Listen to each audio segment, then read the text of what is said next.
Hey there, writers, and welcome back to my YouTube channel. If you haven't been here before, my name is Emma, and I'm a romance writer based in the UK. But today I am going to be starting another one of my little challenges for this channel. I've done a few of these over the years. So we've had like doing National Novel Writing Month, so writing a 50,000 word first draft in a month.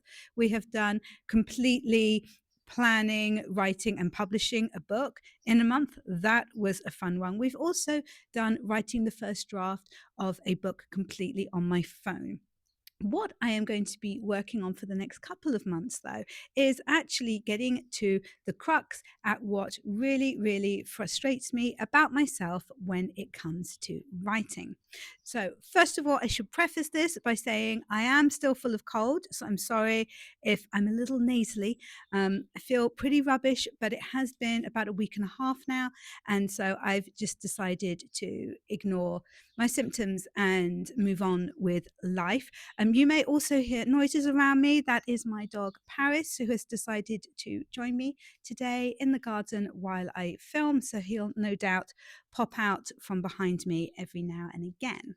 Okay, so what am I going to be dealing with? I am going to be dealing with the fact that I have always considered myself to be a plotter when it comes to writing, and yet I am not. So I start out with all kinds of good intentions. I'm going to plot out my book properly so that everything is really straightforward to write, and I know exactly what is going to be going on with the story and what I need to work on next when I sit down to write. However, it always goes pear-shaped, and I always end up getting really frustrated with myself.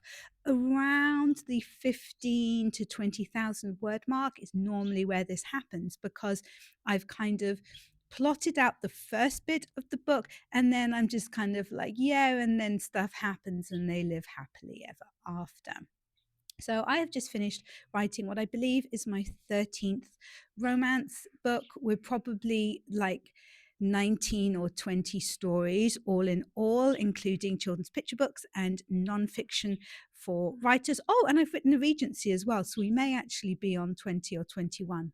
Anyway, basically, I've written quite a lot of books, and I'm just about to start writing my 14th romance book for my publishers. So I kind of thought that this might be a good time to get a handle on this plotting problem and just see if I can do something to annoy myself less. Because what it comes down to is that I don't miss deadlines or anything like that. I get the books written, but I do end up just cross with myself quite a lot. And, we don't want that. We want to treat ourselves kindly, blah, blah, blah. So let's see what we can do. Now, I have sort of attempted this before. I have read an awful lot of creative writing books, things like The Hero's Journey, things like Save the Cat, but none of it's kind of stuck. Although I will say that I do kind of dip into those methods a little bit when I'm writing. We naturally know those highs and lows just from experiencing so many books that we've read ourselves or we've had read to us, from watching TV, from watching movies. So there is that kind of already there that I am using. And like I say, I'm kind of aware of the theory behind it. I just don't maybe execute it as well as I could.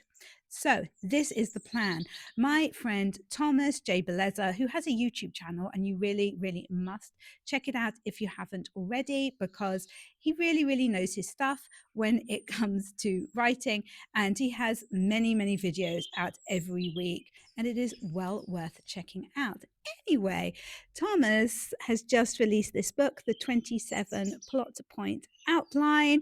And it is 27 points to help you outline your story so that when it comes to actually sitting down and writing the thing, it is a lot easier and you know what you are doing. So the plan is to read Thomas's book.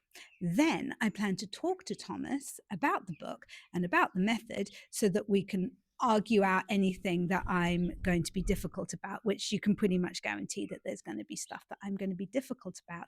And then I am going to attempt to use his method to outline my next book, which is actually going to be the third book in a series set in a fictional Cornish seaside town. And that one is going to be out next spring. I'm just doing the copy edits of the first book in that series. And the second book is written and is with my publishers. And that one is going to be out for Christmas this year. It's a lovely Christmassy story. So, yeah, this one, we will see. What I would say is that in the actual time that it takes me to write a book, I have definitely improved now. But yeah, it could be a smoother process, and I'm really hoping that that this book will help. But we will see. And it'll be amusing if I end up getting in even more of a tiz because of what I'm trying to do with this book. Let's just face it, that'll just be pure entertainment for you guys. So I would absolutely love to know what your outlining strategy is. Are you a plotter? Are you a pantser? Are you something in between? Do you get frustrated with yourself like I do? Well, I really hope that you've enjoyed this video and that you will stick around and subscribe if you're not already, even if it is just to see what happens with this little challenge of mine. And I will catch you in the next one.